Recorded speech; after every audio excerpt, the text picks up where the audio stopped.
ನಿನ್ನೆ ರಾತ್ರಿ ಜಾತಿ ನಿಂದನೆಯ ದೂರನ್ನು ನೀಡಿದರೆ ದೂರನ್ನು ತೆಗೆದುಕೊಳ್ಳದೆ ಉಡಾಫಿ ಉತ್ತರ ನೀಡಿರುವ ನಗರ ಠಾಣೆಯ ಪಿಎಸ್ಐ ಮಲ್ಲಪ್ಪನ ವಿರುದ್ಧ ಶಾಂತಿಯುತ ಪ್ರತಿಭಟನೆ ನಡೆಸುತ್ತಿರುವ ದಲಿತ ಸಂಘರ್ಷ ಸಮಿತಿ ಹಾಗೂ ಭೀಮಾ ಆರ್ಮಿ ಸಂಘಟನೆಯ ಪದಾಧಿಕಾರಿಗಳು ಜಿಲ್ಲಾ ಪೊಲೀಸ್ ವರಿಷ್ಠಾಧಿಕಾರಿ ಬರುವ ತನಕ ನಮ್ಮ ಪ್ರತಿಭಟನೆಯನ್ನು ಕೈಬಿಡುವುದಿಲ್ಲ ಎಂದು ಹೇಳಿದರು. ಚನ್ನರಾಯಪಟ್ಟಣ ನಿನ್ನೆ ರಾತ್ರಿ ಜಾತಿ ನಿಂದನೆಯ ದೂರನ್ನು ನೀಡಿದರೆ ದೂರನ್ನು ತೆಗೆದುಕೊಳ್ಳದೆ ಉಡಾಫೆ ಉತ್ತರ ನೀಡಿರುವ ನಗರ ಠಾಣೆಯ ಪಿಎಸ್ಐ ಮಲ್ಲಪ್ಪನ ವಿರುದ್ಧ ಶಾಂತಿಯುತ ಪ್ರತಿಭಟನೆ ನಡೆಸುತ್ತಿರುವ ದಲಿತ ಸಂಘರ್ಷ ಸಮಿತಿ ಹಾಗೂ ಭೀಮಾ ಆರ್ಮಿ ಸಂಘಟನೆಯ ಪದಾಧಿಕಾರಿಗಳು ಜಿಲ್ಲಾ ಪೊಲೀಸ್ ವರಿಷ್ಠಾಧಿಕಾರಿ ಬರುವ ತನಕ ನಮ್ಮ ಪ್ರತಿಭಟನೆಯನ್ನು ಕೈಬಿಡುವುದಿಲ್ಲ ಎಂದು ಹೇಳಿದರು. ಭೀಮಾ ಆರ್ಮಿ ಜಿಲ್ಲಾ ಉಪಾಧ್ಯಕ್ಷರು ಬಾಲೂರು, ಗುರುವಂತ ಮಂಜಣ್ಣ,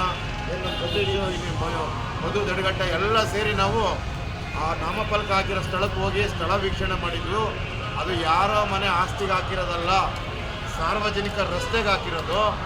ಅಲ್ಲಿ ಅದನ್ನೆಲ್ಲ ನೋಡ್ಕೊಂಡು ನಾವು ನಗರ ಪೊಲೀಸ್ ಠಾಣೆಗೆ ಬಂದು, ಯಾಕೆ ಸರ್ ರಾತ್ರಿ ನಮ್ಮ ಹುಡುಗರು ಕಂಪ್ಲೇಂಟ್ ಕೊಡೋಕೆ ಬಂದರೆ ನೀವು ತಗತ್ತೆ ಇಲ್ಲ ಅಂತ ಕೇಳಲಿಕ್ಕೆ ಬಂದಾಗ ಇದೇ ಟೌನ್ PSI ಮಲ್ಲಪ್ಪ ಅವರು ಹೇಳ್ತಾರೆ, ನಾನು ಕಂಪ್ಲೇಂಟ್ನ ತಗೊಳ್ಳಲ್ಲ, ನೀವು ಯಾವ ER ಆಫೀಸರ್ಗಾದರೂ ಹೇಳಿ, ಯಾರಿಗೆ ಬೇಕಾದರೂ ಕೇಳಿ, ನಾನು ಇರೋದು ಹೆಂಗೆ ನಿಮಗೆ ಉತ್ತರ ಕೊಡಲ್ಲ ಅಂತ ಹೇಳ್ತಾರೆ.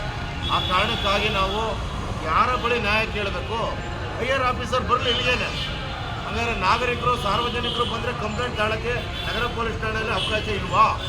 ER ಆಫೀಸರ್ ಬರೋವರೆಗೂ ನಾವು ಇದೇ ಸ್ಥಳದಲ್ಲಿ ಮೌನ ಪ್ರತಿಭಟನೆ, ಯಾರ ವಿರುದ್ಧನೂ ಧಿಕ್ಕಾರಗಳಿಗೆ ಹೋಗೋದಾಗಲಿ ಮತ್ತೊಂದು ಮಾಡಲ್ಲ. ನಮ್ಮ ನ್ಯಾಯ ಸಿಗೋವರೆಗೂ ಹಿರಿಯ ಅಧಿಕಾರಿಗಳು, ನಾನೀಗಾಗಲೇ ಜಿಲ್ಲಾ ಪೊಲೀಸ್ ವರಿಷ್ಠಾಧಿಕಾರಿಗಳ ಗಮನಕ್ಕೆ ತಲುಪಿಸಿದ್ದೀನಿ. DSP ಅವ್ರಿಗೂ ಗೊತ್ತಾಗಿದೆ. ಹಿರಿಯ ಅಧಿಕಾರಿಗಳು ಬರೋವರೆಗೂ ಈ ಸ್ಥಳ ಬಿಟ್ಟು ನಾವು ಹೋಗೋದಿಲ್ಲ, ಇಲ್ಲೇ ಕೂತಿರ್ತೀವಿ. Manjunath, IK TV46 news Kannada, Channarayapatna.